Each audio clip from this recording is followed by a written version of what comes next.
Okay, so today we are going to start with a new topic that is called Python comments. So आज हम देखेंगे Python के अंदर comments कैसे लिखते हैं and then कितने तरीके के comments हमारे होते हैं, सिंगल लाइन कमेंट और मल्टी लाइन कमेंट्स होते हैं, इनका क्या मतलब होता है, ये सारी चीजें हम देखने वाले हैं आज. So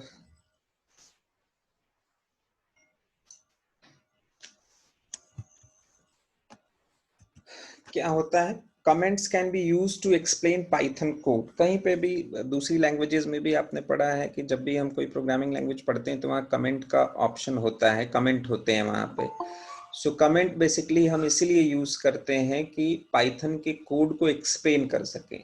यानी कि हम पीस ऑफ कोड लिखना चाहते हैं, उसके पहले हम कमेंट करके बता देते हैं कि ये कोड क्या करेगा. जैसे मान लो कि ऐड करना है, 2 नंबर को ऐड करने के लिए प्रोग्राम बनाना है, तो हम वहां पे ऊपर पहले कमेंट में लिख देंगे कि दिस प्रोग्राम या this piece of code will add 2 numbers.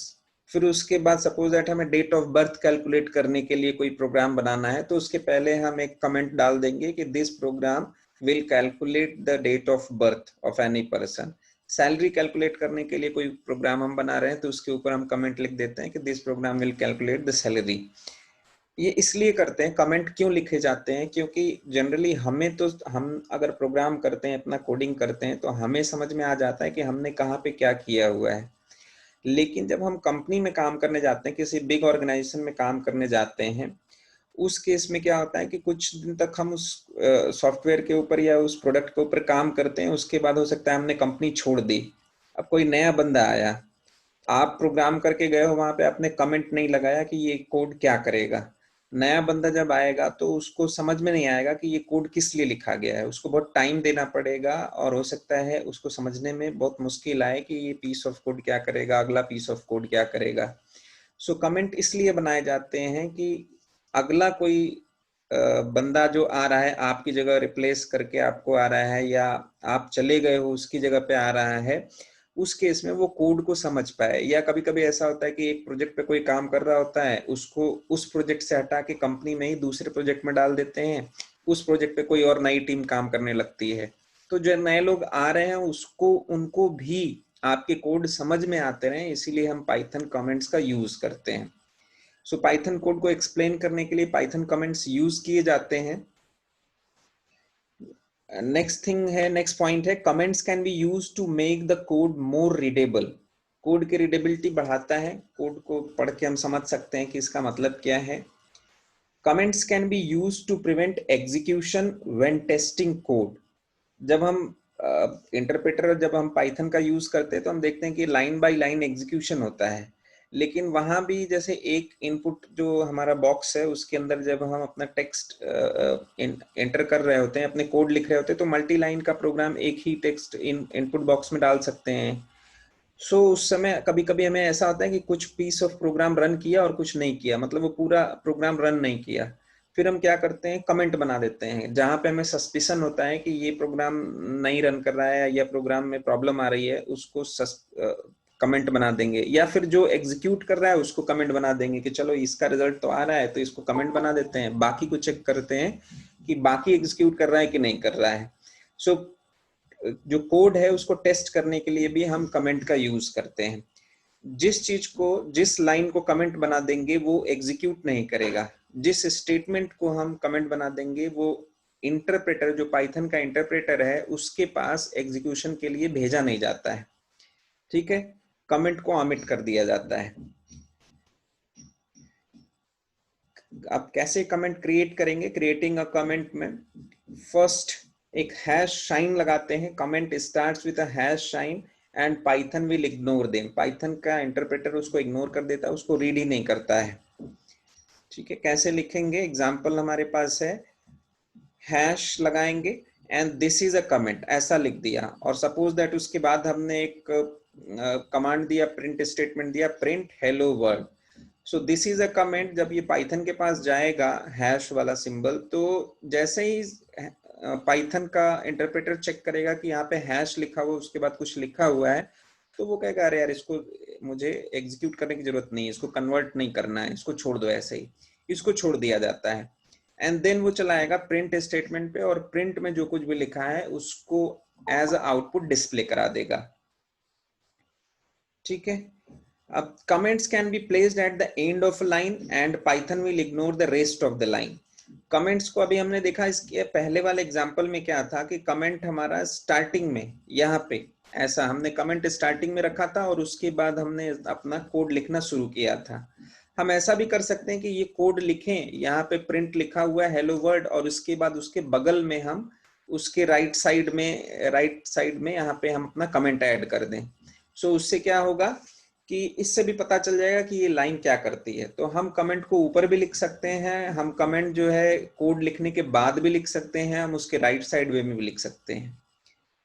Clear है? Then so what it will do, comments can be placed at the end of a line and Python will ignore the rest of the line, बाकी line को वो छोड़ देगा।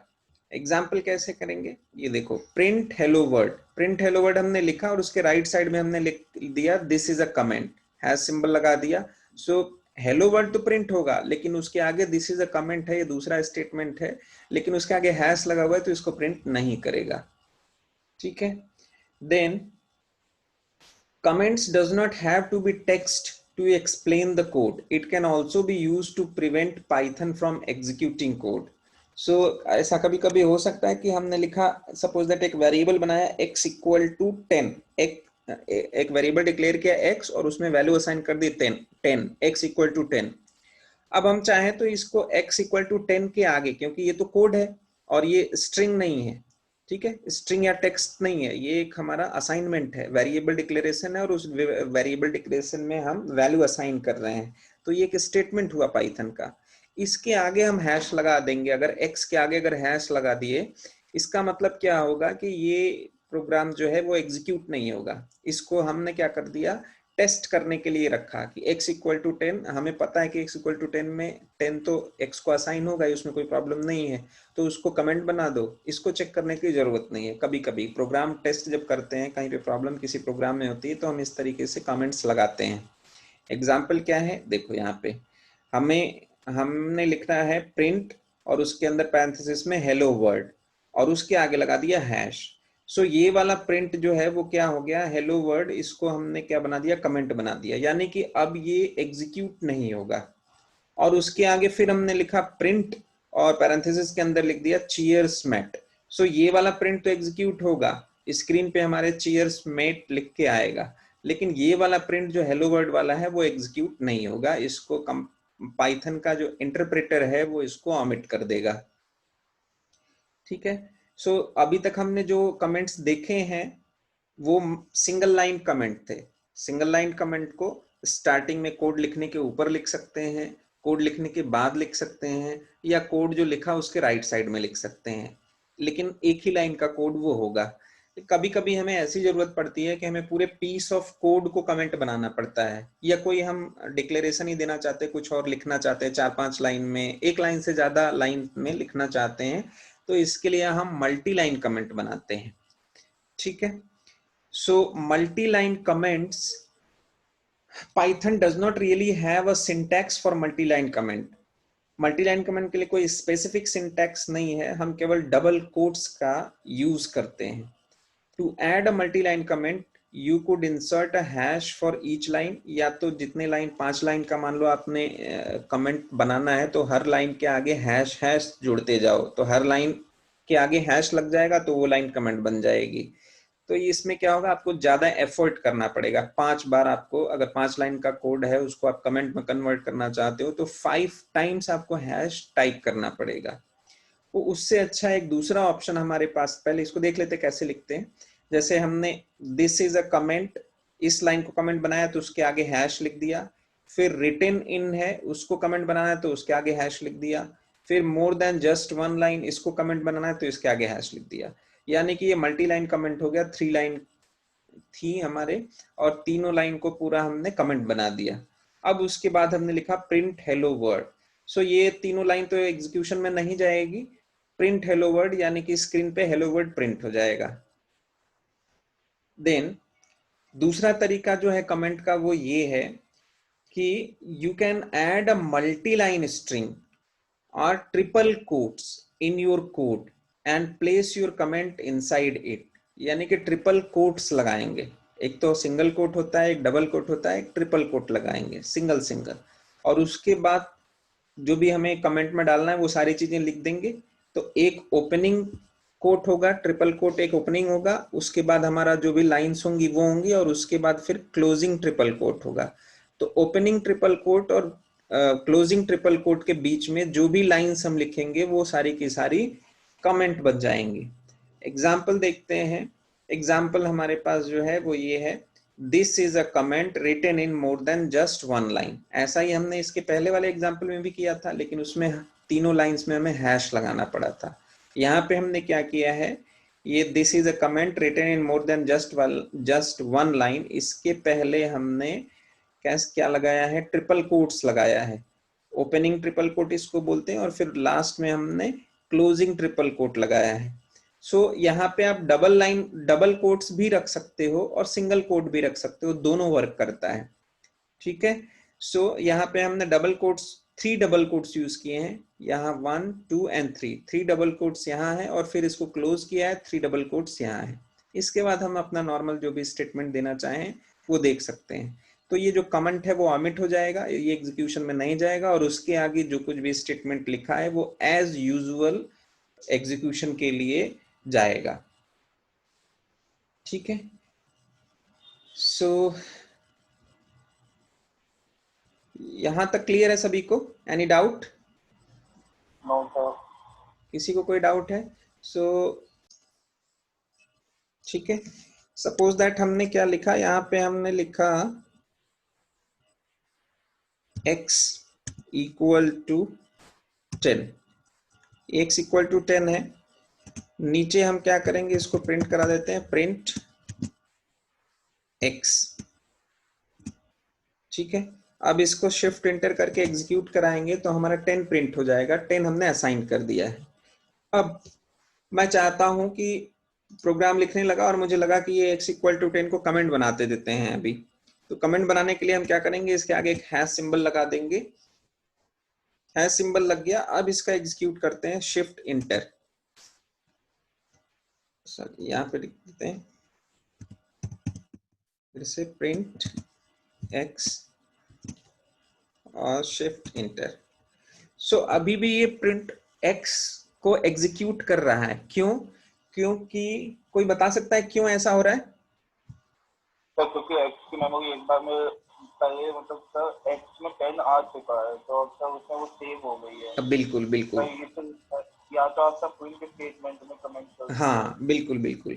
सो हम हमने क्या किया था, पहले तो हमने x इक्वल टू 10 किया है, यानी कि 10 की वैल्यू जो है वो x में जाके असाइन हो चुकी है, एक मेमोरी क्रिएट किया जा चुका है। पहले हमने मेमोरी क्रिएट कर दी, उसमें 10 स्टोर करा दिया है। अब हम x को अगर कमेंट बनाएंगे भी तो भी वो कमेंट तो बन गया। अब दूसरी बार जब एग्जीक्यूशन हो रहा है ना, तो x इक्वल टू 10 वाला एग्जीक्यूशन नहीं हो रहा है, लेकिन क्योंकि उसके लिए मेमोरी एक जगह एलोकेट हो चुकी है, और जब हम प्रिंट x करा रहे हैं तो x को वहां से मेमोरी से उठा ले रहा है उसकी वैल्यू, और 10 प्रिंट कर दे रहा है।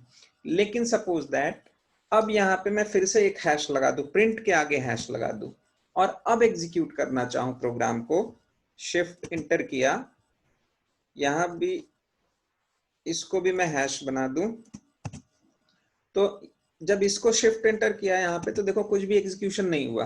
क्यों? क्योंकि x इक्वल टू 10 भी हमारा कमेंट बन चुका है और प्रिंट भी हमारा कमेंट बन चुका है, इसलिए पाइथन का इंटरप्रेटर इसे एग्जीक्यूट नहीं कर रहा है। यहाँ पे मैं क्या कर रहा हूँ, यहाँ पे शिफ्ट एंटर कर रहा हूँ, देखो अभी इसके पहले 10 था, शिफ्ट एंटर किया लेकिन इसका एग्जीक्यूशन नहीं हुआ। सो ये हो गया सिंगल लाइन कमेंट। ठीक है। अभी हम क्या कर सकते हैं, यहाँ पे लिख दिया दिस इज, दूसरी लाइन में आए मल्टी लाइन, और फिर नेक्स्ट लाइन में आ गए कमेंट एग्जाम्पल। ठीक है। सो ये 3 तरह की स्ट्रिंग है। अगर इसको रन कराने के देखने की कोशिश करेंगे तो रन नहीं होगा, क्योंकि इसमें हमने कोई कुछ वो तो दिया नहीं है, कोई कमांड दी नहीं है, तो इसलिए इसका एग्जीक्यूशन नहीं होगा। लेकिन एग्जीक्यूशन के लिए गया है ये, एग्जीक्यूशन के लिए ये कोड गया है, इंटरप्रेटर के पास गया और इंटरप्रेटर ने चेक भी किया, इसको एग्जीक्यूट करके चेक करने की कोशिश की कि ये क्या है, लेकिन उसको कुछ समझ में नहीं आया। सो इसलिए उसने एरर दे दिया कि ये इनवैलिड सिंटैक्स है, यानी ये एग्जीक्यूशन के लिए गया हुआ है इंटरप्रेटर के पास, लेकिन इंटरप्रेटर को समझ में नहीं आया, इसलिए एरर आ गई। अब हम इसी को अगर कमेंट बना दें, यहाँ पे हमने लिख दिया हैश, फिर मल्टीलाइन के आगे भी लिख दिया हैश, और यहाँ कमेंट के आगे भी लिख दिया हमने हैश। अब इसको एग्जीक्यूट कराते हैं, शिफ्ट इंटर मैंने किया, अब देखो एरर हमें नहीं मिली, यहाँ एरर नहीं मिली।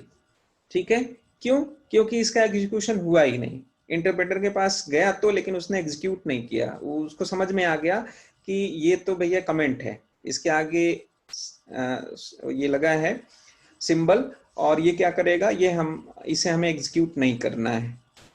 ठीक है, सो ये सिंगल लाइन कमेंट हमने ऐसे ऐसे यूज किया, ये मल्टी लाइन कमेंट किया, लेकिन बेसिकली ये मल्टी लाइन कमेंट भी है क्या? ये multi line comment single line comment ही है। अब इसके बाद यही चीज मैं कॉपी कर लेता हूं। कॉपी करने के लिए कंट्रोल सी किया और यहाँ पे कंट्रोल वी कर ली, सॉरी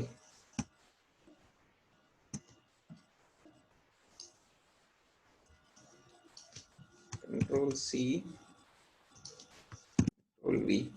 ठीक है, ये आ गया। अब यहाँ से हैश हटा दो, हैश हटा दिया हमने। ठीक है, इसे फिर से एग्जीक्यूट कराएंगे तो एग्जीक्यूशन के लिए जाएगा इंटरप्रेटर के पास और एरर हमें दे देगा। अब मैं क्या करूंगा, यहाँ पे ट्रिपल कोट्स लगाऊंगा, 1 2 3। ठीक है, इसका पेयर भी यहीं पे आ जाता है, अपने आप पेयर बन के आ जाता है। तो हम इसको क्या करेंगे, यहाँ पे कंट्रोल एक्स और इसके अंदर हम पेस्ट कर देंगे कंट्रोल वी से। कंट्रोल एक्स से कट होता है, कंट्रोल वी से पेस्ट होता है। तो ये ट्रिपल कोट्स आगे वाला आ गया और ये ट्रिपल कोट्स पीछे वाला आ गया। Opening and closing triple quotes लग चुके हैं। अब हम क्या करेंगे, शिफ्ट इंटर करके इसे एग्जीक्यूट कराएंगे। ठीक है, सो ये क्या हो गया, मल्टी लाइन कमेंट। क्या आ गया, this is multi line comment. ठीक है, this is multi line comment example, ऐसा करके आ गया। इसका मतलब क्या है कि यहाँ पे एक सिंगल कोट लगा है और यहाँ पे एक सिंगल कोट लगा है, और ये सिंगल कोट बता रहा है कि ये मल्टी लाइन कमेंट है। ठीक है, तो इसका एग्जीक्यूशन नहीं होगा। सो यहीं पे हम सिंगल कोट भी दे सकते हैं, 1 2 3। ठीक है, यहाँ पर लिख दो दिस इज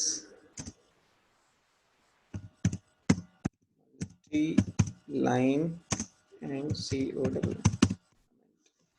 ठीक है, ये भी मल्टी लाइन कमेंट किया। इसको भी शिफ्ट इंटर करके देखो, ये भी, इसने भी क्या दिया, सेम रिजल्ट दिया, this is a multi line comment, और यहाँ पे भी क्या है, this is multi line comment.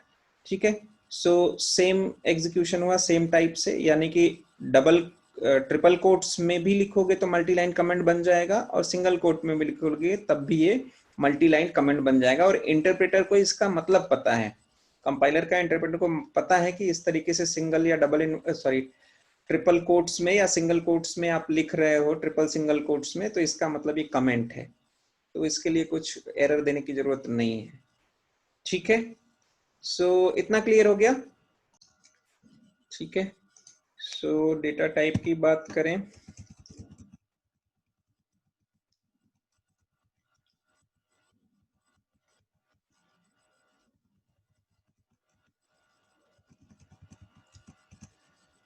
you can get the data type of any object by using the type function।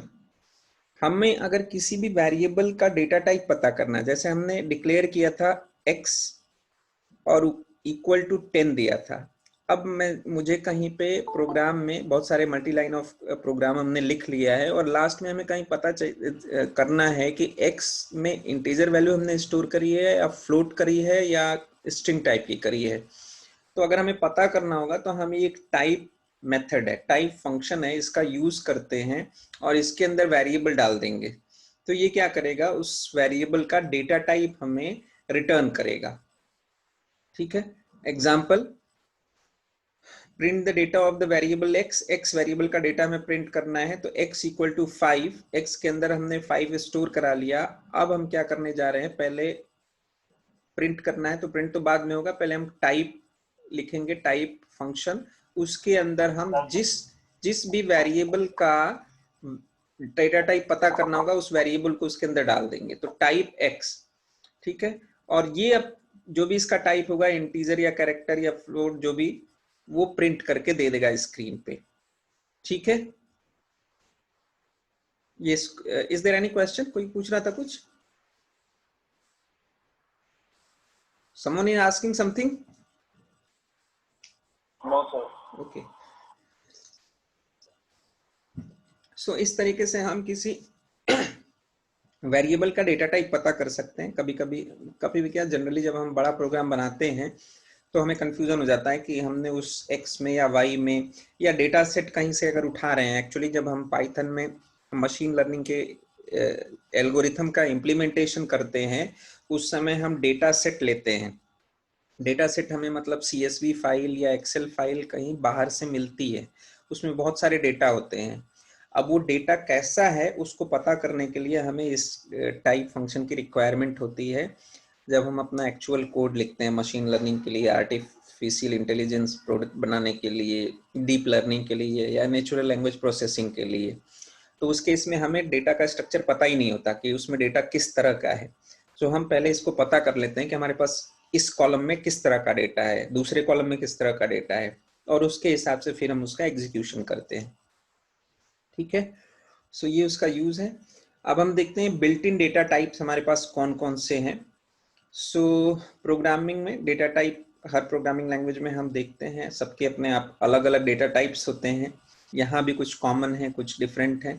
So variables can store data of different types and different types can do different things. Python has the following data types built in by default in these categories. हमारे पास string है जिसमें हम कोई name या कुछ character का set store करना चाहते हैं, तो एक डेटा टाइप हमारे पास स्ट्रिंग है। न्यूमेरिकल टाइप्स में हमारे पास इंटीजर डेटा टाइप है, फ्लोट डेटा टाइप है और कॉम्प्लेक्स डेटा टाइप है। ये एक नई चीज है जो कि बाकी अदर लैंग्वेजेस में कॉम्प्लेक्स डेटा टाइप नहीं होती है, पाइथन में अलग से आती है। सो न्यूमेरिक टाइप्स में इंटीजर, फ्लोट और कॉम्प्लेक्स तरह का डेटा टाइप हुआ। देन सीक्वेंस डेटा टाइप हमें मिलेगा। सीक्वेंस टाइप्स में हमें लिस्ट, टपल और रेंज, ये तीन तरह का डेटा टाइप मिलेगा। लिस्ट को हमें पढ़ना है, एक दिन का पूरा टॉपिक है। लिस्ट कैसे क्रिएट करते हैं, लिस्ट के अंदर कैसे वैल्यूज को इंसर्ट करते हैं, उनको एक्सेस कैसे करते हैं, बहुत इंपॉर्टेंट है। देन टपल भी लिस्ट की तरीके की होती है। एक डिफरेंस होता है कि लिस्ट जो है म्यूटेबल है और टपल इम्यूटेबल है, मतलब लिस्ट को चेंज कर सकते हैं, टपल को चेंज नहीं कर सकते हैं। और उसके अलावा रेंज होता है जो रेंज ऑफ वैल्यूज को एक्सप्लेन करता है। तो ये हमारे पास डेटा टाइप हुए सीक्वेंस टाइप्स के अंदर। एंड देन मैपिंग टाइप एक डेटा टाइप है जो डिक्शनरी का शॉर्ट फॉर्म है डिक्ट डेटा टाइप होता है, जिसमें की और वैल्यू का पेयर चलता है, की वैल्यू पेयर होता है। ये आगे जब हमारे सामने आएगा तो हम देखेंगे, इसका एग्जांपल है हमारे पास। देन सेट टाइप्स में डेटा टाइप्स हमारे पास है सेट एंड फ्रोजन सेट। दो तरीके के डेटा टाइप होते हैं, सेट एंड फ्रोजन सेट। इसका भी स्पेसिफिक मीनिंग है, एग्जाम्पल के थ्रू हम देखेंगे कि इसका क्या मतलब है। एंड देन हमारे पास बुलियन टाइप है। बुलियन टाइप में बूल जो है वो हम डेटा टाइप यूज करते हैं ट्रू फॉल्स की वैल्यू चेक करने के लिए, कोई चीज ट्रू है या फॉल्स है उसको देखने के लिए। And then last one is binary types. Binary types में हमारे पास बाइट्स है, बाइट एरे है एंड मेमोरी व्यू है। सो बाइट्स, बाइट एरे और मेमोरी व्यू, इन तीनों का भी स्पेसिफिक यूज है। पर्टिकुलर जहां पे यूज आएगा उसके बारे में हम यहाँ पे वहां डिस्कस करेंगे। सो इतने तरीके के डेटा टाइप हैं। पहला टेक्स्ट टाइप में केवल स्ट्रिंग है। न्यूमेरिक टाइप में तीन पार्ट हुए, integer, float and complex. Sequence types में भी तीन हुए, list, tuple and range. Mapping type में एक हुआ डिक्शनरी। सेट टाइप्स में दो डेटा टाइप हुए हमारे पास, set and frozen set. Then boolean type में आया बूल, और बाइनरी टाइप्स में हमारे पास आए three, bytes data type, byte array data type and memory view data type. So इतने तरीके के डेटा टाइप हमारे पास हैं। इसमें से बहुत सारी चीजें आपको नई दिख रही होंगी जो कि पाइथन के अंदर ही हैं, बाकी अदर प्रोग्रामिंग लैंग्वेजेस में इस तरह के डेटा टाइप नहीं है। ठीक है, सो डेटा टाइप को अगर सेट करना हो, उनको वेरिएबल में वैल्यू असाइन करनी हो तो क्या क्या क्या कैसे कैसे होता है। हमने एक वेरिएबल बनाया x और x के अंदर वैल्यू डाल दी हेलो वर्ड, असाइन कर दिया। सो ये हेलो वर्ड क्या है, स्ट्रिंग वैल्यू है। सो x के अंदर स्ट्रिंग वैल्यू स्टोर हुई। अगर x का डेटा टाइप हम पता करेंगे तो हमें मिलेगा कि ये डेटा टाइप इसका स्ट्रिंग है। नेक्स्ट, x के अंदर आपने 20 स्टोर करा दी अगर, तो 20 एक इंटीजर वैल्यू है। ये इंटीजर वैल्यू x वेरिएबल के अंदर जाके स्टोर हुई है। अगर x का डेटा टाइप पता करेंगे यहाँ पे तो हमें इंटीजर देखने को मिलेगा। ठीक है, देन उसके बाद अगर हम x में 20.5 स्टोर कराते हैं तो 20.5 फ्लोट वैल्यू है और x एक वेरिएबल है। ये 20.5 इस x वेरिएबल में जाके स्टोर हो जाएगा और x का डेटा टाइप पता करेंगे अगर हम तो हमें फ्लोट मिलेगा। देन x के आगे 1j, ये कॉम्प्लेक्स नंबर बताता है। 1j कॉम्प्लेक्स वैल्यू है। ये 1j complex value x variable के अंदर जाके स्टोर हो गई है और इस समय अगर x का डेटा टाइप हम फाइंड आउट करने की कोशिश करेंगे प्रिंट स्टेटमेंट से और टाइप मेथड का यूज करके, तो हमें इसका रिजल्ट मिलेगा कॉम्प्लेक्स डेटा टाइप। यानी कि कहीं पे भी अगर आपको स्टेटमेंट कहीं लिखा है और उसमें वेरिएबल या स्टेटमेंट्स लिखे हुए हैं या वैल्यूज लिखी हुई हैं, वहां पे जे लगा है लास्ट में, अगर नंबर्स लगे हुए हैं, पूरे नंबर लिखे हुए हैं, उनका एडिशन है, मल्टीप्लिकेशन, डिवीजन कुछ भी हुआ है, लेकिन लास्ट में जे अगर लगा है सो इसका मतलब है कि ये कॉम्प्लेक्स वैल्यू है और ये कॉम्प्लेक्स वैल्यू असाइन हो जाती है वेरिएबल में। और जब उस वेरिएबल को एक्सेस करने की कोशिश करते हैं, उसका डेटा टाइप पता करने की कोशिश करते हैं, तो हमेशा हमें रिटर्न होता है कॉम्प्लेक्स टाइप का। ठीक है, साइंटिफिक नोटेशंस में यूज करते हैं कॉम्प्लेक्स डेटा टाइप को। अब सपोज दैट x वेरिएबल आपने बनाया, इक्वल टू साइन लगाया और ये जो एरे वाला सिंबल होता है ना, इसको जिसको हम स्क्वायर ब्रैकेट बोलते हैं, इस स्क्वायर ब्रैकेट में आपने डबल कोट्स में कोई वैल्यू डाली है, फिर कॉमा लगाया है, फिर डबल कोट्स में कोई स्ट्रिंग वैल्यू डाली हुई है, फिर कॉमा लगाया, फिर डबल कोट्स में कोई स्ट्रिंग वैल्यू डाली हुई है। अगर इस तरह की कोई चीज है तो इसको लिस्ट बोलते हैं। मतलब स्क्वायर ब्रैकेट के अंदर अगर आपने स्ट्रिंग्स वैल्यू स्टोर करी हैं तो ये लिस्ट बनती है, इसको लिस्ट वैल्यू बोलते हैं। और ये लिस्ट वैल्यू x वेरिएबल में जाके स्टोर हो जाएगी। यानी नेम, x का नेम एक ही है, वेरिएबल एक है, लेकिन इसके अंदर जैसे एरे के अंदर एरे का नाम एक होता है, उस एरे नेम के अंदर में हम मल्टीपल वैल्यूज स्टोर करते हैं। लिस्ट कुछ उसी तरीके का है। यहाँ पे x एक नॉर्मल एरे वेरिएबल होगा, नहीं नॉर्मल नहीं होगा। अब ये जैसे ही हम वैल्यू असाइन करेंगे ये लिस्ट टाइप का वेरिएबल बन जाएगा और इस वेरिएबल नेम x के अंडर में एप्पल, बनाना एंड चेरी जाके स्टोर होंगे और फिर इनका इंडेक्स नंबर भी स्टोर होगा जैसे एरे में हुआ करता था। सो अगर हम यहाँ पे x का डेटा टाइप पता करने की कोशिश करेंगे तो हमें यहाँ पे x का डेटा टाइप लिस्ट मिलेगा। देन ये हमारे पास टपल है। लिस्ट और टपल में देख के हम पता कर सकते हैं, जब लिस्ट होती है तो स्क्वायर ब्रैकेट में वैल्यूज को डालते हैं, स्क्वायर ब्रैकेट के अंदर वैल्यूज असाइन की जाती हैं, और जब टपल बनाते हैं तो पैरेंथेसिस का यूज करते हैं, राउंड ब्रैकेट जिसको बोलते हैं। तो पैरेंथेसिस या राउंड ब्रैकेट लेंगे और उसके अंदर हम वैल्यूज को डबल इन्वर्टेड कॉमा के साथ, सॉरी डबल कोट्स के साथ और कॉमा के साथ सेपरेट करके उसको स्टोर कराएंगे और ये वैल्यू भी जाके हमारे x वेरिएबल के अंदर स्टोर हो जाएगी और फिर इनका इंडेक्स नंबर असाइन हो जाएगा और x के अंदर से हम उनको एक्सेस कर सकते हैं। सो इसको हम टपल बोलते हैं, टपल टाइप का है ये डेटा। x का अगर डेटा टाइप पता करेंगे तो हमें मिलेगा आंसर टपल।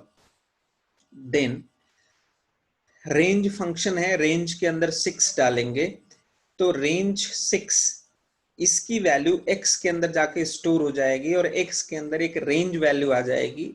अब इस समय अगर हम x का डेटा टाइप पता करेंगे तो हमें पता चलेगा कि ये रेंज है। देन इसको डिक्शनरी बोलते हैं। डिक्शनरी मैंने बोला था जब डिक्शनरी के बारे में बात कर रहा था, तो कि डिक्शनरी में की और वैल्यू का पेयर होता है। सो ये जो नेम है, डिक्शनरी को पहचानेंगे कैसे? ये भी उसी तरह का है, जैसा लिस्ट दिख रही है, जैसे टपल दिख रही है, वैसे डिक्शनरी दिख रही है।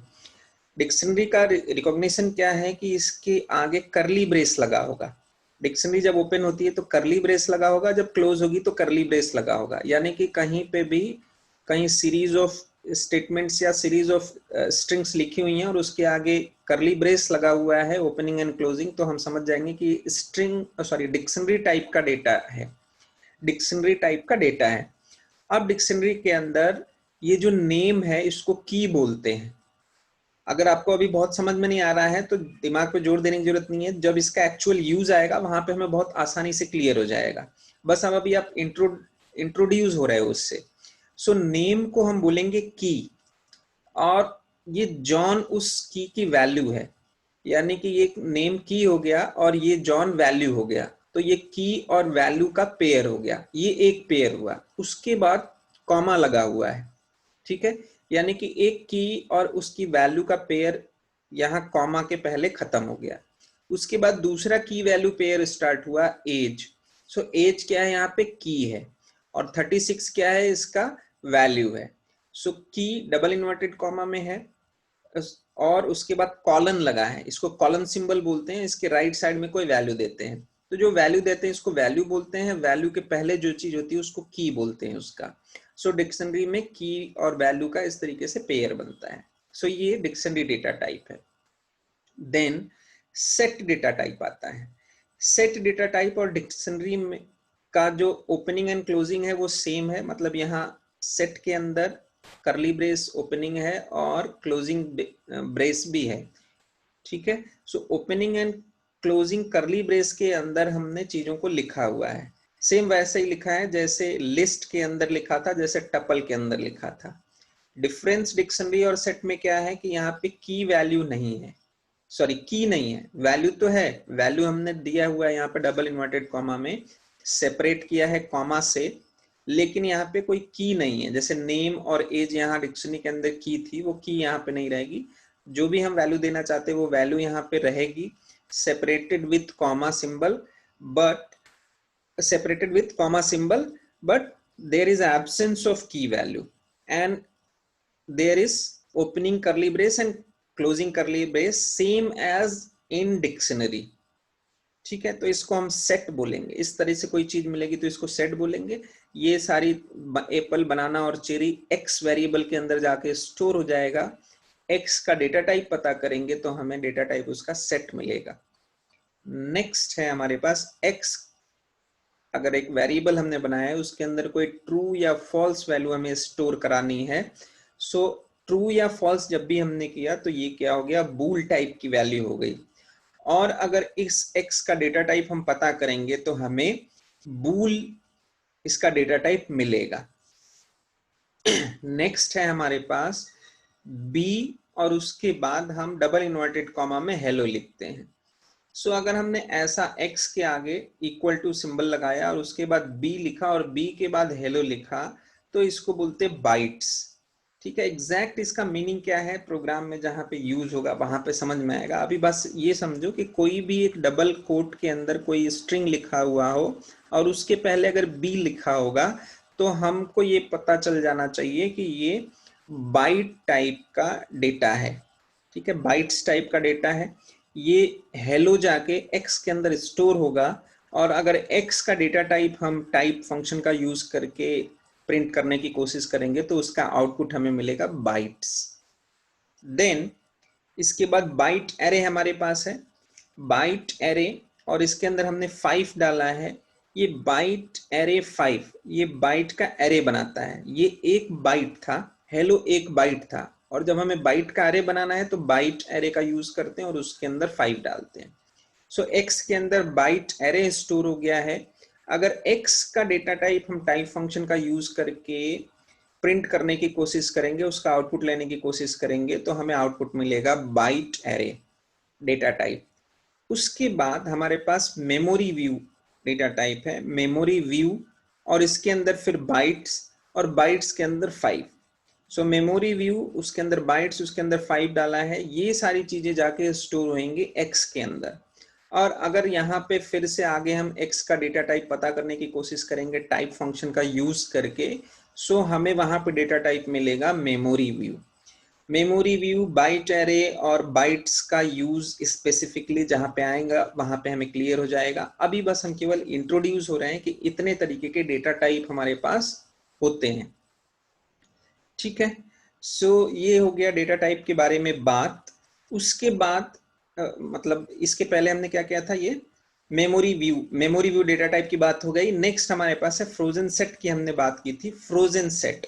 सो फ्रोजन सेट में क्या होता है, x इक्वल टू, हम फ्रोजन सेट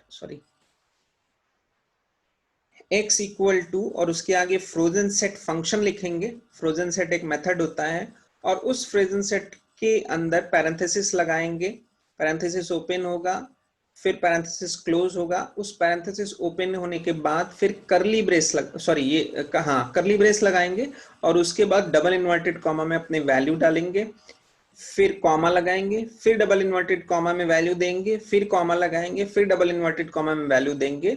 और अगर हमारी वैल्यू बंद हो गई, अब हमारे पास वैल्यूज नहीं है, तो हम इसको सेट को क्लोज करेंगे और सेट को क्लोज करने के बाद फिर पैरेंथेसिस क्लोज कर देंगे। सो फ्रोजन सेट का ही एक एक्सटेंडेड वर्जन है। सेट हमने देखा था कि सेट इसी तरीके से कर्ली ब्रेस में सेट को हम डिफाइन करते हैं। ठीक है, कर्ली ब्रेस ओपन करते हैं, सर कर्ली ब्रेस क्लोज करते हैं और उसके अंदर डबल इन्वर्टेड कॉमास में स्ट्रिंग वैल्यू देना है तो वो दे देते हैं with the symbol of comma that is used as separation.